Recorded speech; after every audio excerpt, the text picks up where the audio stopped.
La tendance est hésitante à la mi-journée à la Bourse de Paris, portée dès l'ouverture par les clôtures des indices américains dans le vert et notamment par le nouveau record sur le S&P 500.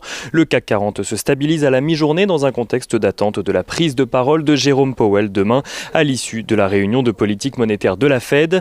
Sur ce sujet, Jérôme Powell sera particulièrement attendu sur les perspectives de croissance et d'inflation de la Réserve fédérale, alors que les investisseurs craignent qu'une amélioration des perspectives de croissance de l'institution et une progression de ses anticipations d'inflation ne conduisent la Fed à envisager une réduction de son soutien à l'économie. Un contexte dans lequel les rendements obligataires restent à des niveaux élevés aux États-Unis avec un taux à 10 ans à 1,60% à la mi-journée et un taux à 30 ans aux environs des 2,35%. En Europe, les investisseurs continuent à garder un œil sur la situation sanitaire alors que de nombreux pays européens ont pris la décision de suspendre l'utilisation du vaccin développé par le laboratoire AstraZeneca.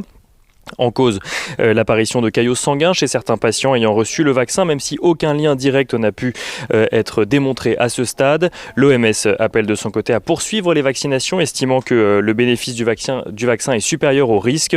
L'Agence européenne du médicament doit de son côté rendre un avis jeudi sur le vaccin à l'issue d'une réunion extraordinaire. Côté statistique, l'indice définitif des prix à la consommation ressort stable sur un mois en février en France, mais il montre une légère progression de 0,6% sur un an. Une inflation maîtrisée donc pour le mois de février qui devrait rassurer les investisseurs parisiens sur le sujet. En Allemagne, l'indice ZOO du sentiment des investisseurs allemands sur les perspectives économiques ressort à 76,6 en mars, supérieur aux attentes des analystes et en forte progression après le niveau de 71,2 au mois de février. Du côté des valeurs à suivre à Paris à la mi-journée, on commence avec Iliad qui annonce une croissance de ses résultats en 2020 avec un chiffre d'affaires qui progresse d'un peu plus de 10% à 1,67 milliard d'euros. L'activité de la maison mère de Free a été portée par le dynamisme de son activité fibre en France, mais aussi par le succès de son offre mobile en Italie. À Paris toujours, on note que l'ATCOR annonce de son côté une perte nette d'un peu moins de 190 millions d'euros en 2020 contre une perte de 33 millions d'euros en 2019.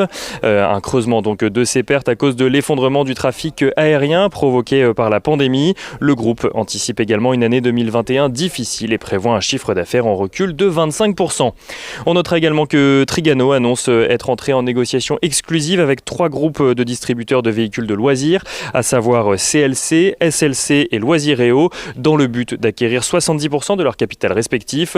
Si aucun montant n'a été communiqué à ce stade, l'opération pourrait permettre à Trigano de se renforcer dans la distribution de ses produits avec un contrôle sur 44 points de vente de camping-cars.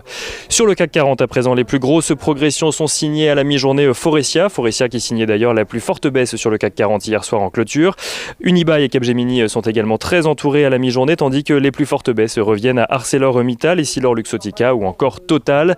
Et on finit ce point de la mi-journée avec un tour sur du côté des matières premières. Le pétrole qui à la mi-journée est légèrement au-dessus des 67,5 $ le baril de Brent, tandis que l'once d'or est elle juste au-dessus des 1730 $. Et sur le marché d'échange, l'euro-dollar est lui juste au-dessus des 1,19 $ pour 1 euro.